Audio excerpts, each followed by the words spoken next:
Hello, my little weirdos. I forgot to tell you while I was at the supermarket, because I was that yesterday, I was relieved that at least the snap wasn't messed up and I was able to do that.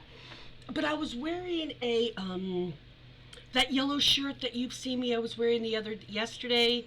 It's kind of like this in a way, but it's bright yellow. And I had these. They're like a royal blue pants, but they've got peacock feathers. So they've got like a little bit of orange and light green and yellow, kind of in the peacock feather with some purple and stuff.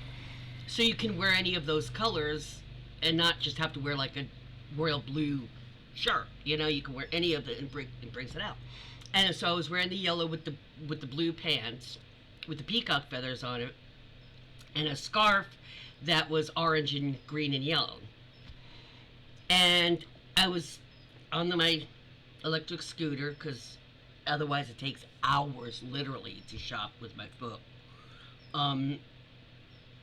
And I'm scooting along, got my peanuts. And there was, in that area, there's always a lot of flats, with being stocked and stuff. And as I'm going by with the blue hair, the yellow shirt, the blue shirt pants, I hear a guy behind me, and he goes, "Oh, I love the colors." He goes, "Oh, my colors!"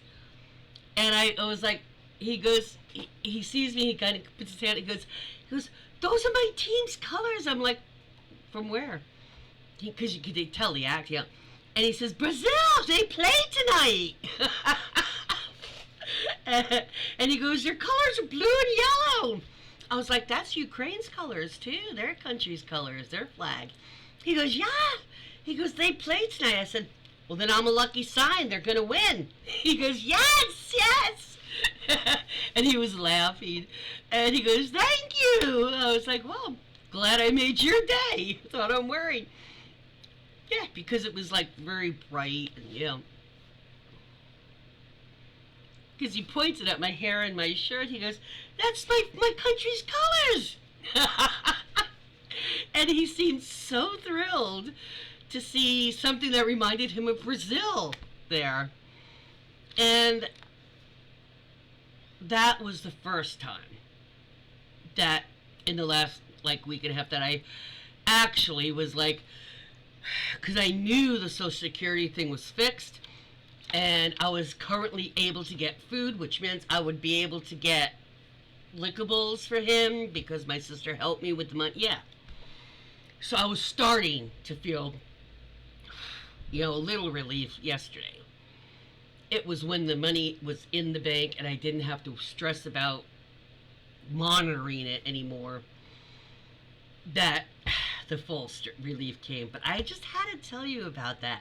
It was so great because literally his face lit up because I saw him as I was coming because I was trying to maneuver because it was him and another guy and then another person.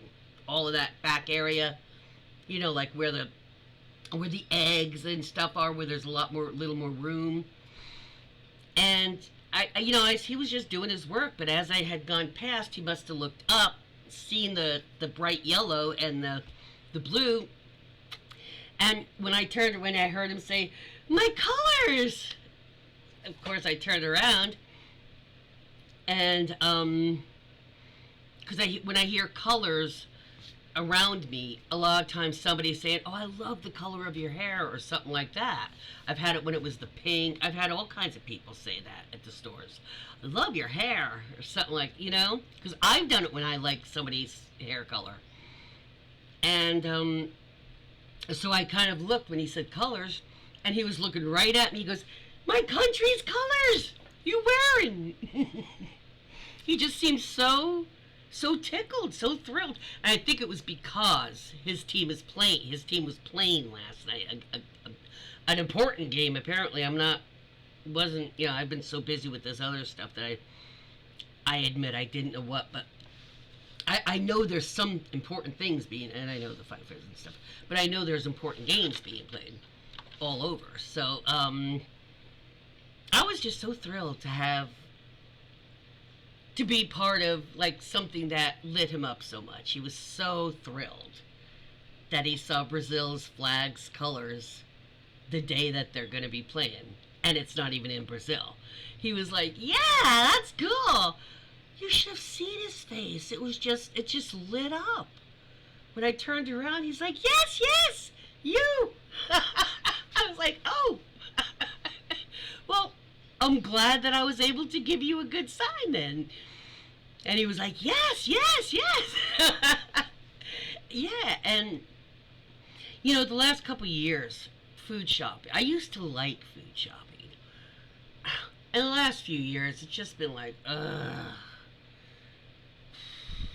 It's just because when you have to use electric carts, I think it's more of a challenge, especially if it's busy, because you cannot get in and out of places like you can with the regular carts. They're wider, and people don't realize a regular cart you could turn like this to get into it. An electric cart, they don't turn that radius. That you have to go way out to be able to get in. That's a major fucking problem when they put all these little end signs and all these little display things that you could not go. It's like, or stick it out. It's like, well, carts can get past. Well, yeah, but electric carts can't easily. You barely, it's stressful just going through because of having to use an electric cart. And a lot of people that haven't had to use them don't realize the turn radius is a lot. It's like twice of what a regular cart is. And they don't go fast. You can't scoot out of the way if somebody, if you're in a car and somebody isn't looking and they come dart right in front of you, you can stop.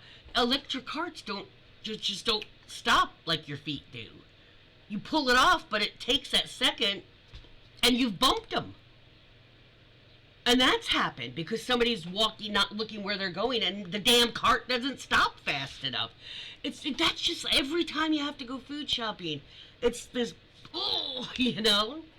and I can't go at a less busy time because I don't have a vehicle. So I have to do it when my case manager is working, So it's just all these little things that people that have to deal with this stuff don't tell the average person. We don't explain it.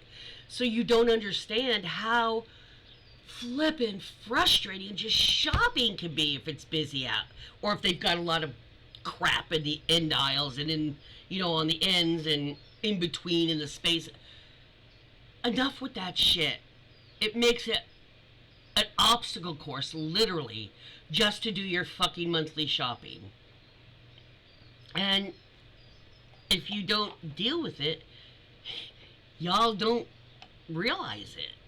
And you don't realize how much it is, because it's not like once or twice during the shopping. It's like every fucking aisle you go down, it's something that's in your way, or where the two carts can normally get through and a cart's going through, you can't get through because there's no space, because the electric ones are wider. And it happens all the time. And if it happens all the time to me, it's got to be happening to other people. And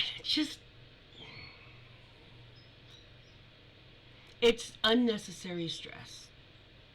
Because those end things are a pain to people with regular carts that maybe have some kids or something, that kids don't look and they bump into something because it's in the middle of the aisle type of thing or something.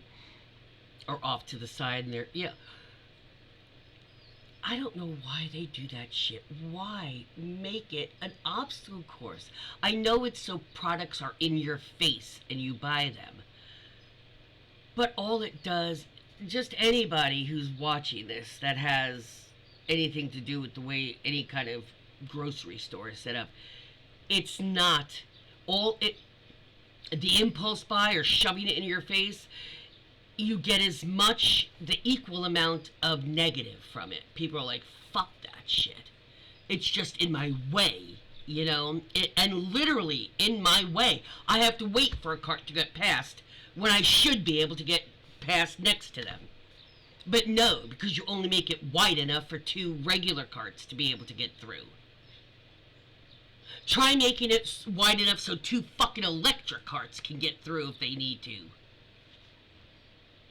You don't give a fuck about what's convenient for your customers. It's just you want them to fucking buy more and more and more, where you're shoving it up their ass. So you expect your customers not to be frustrated. I'm not gonna go in a rant, but please help.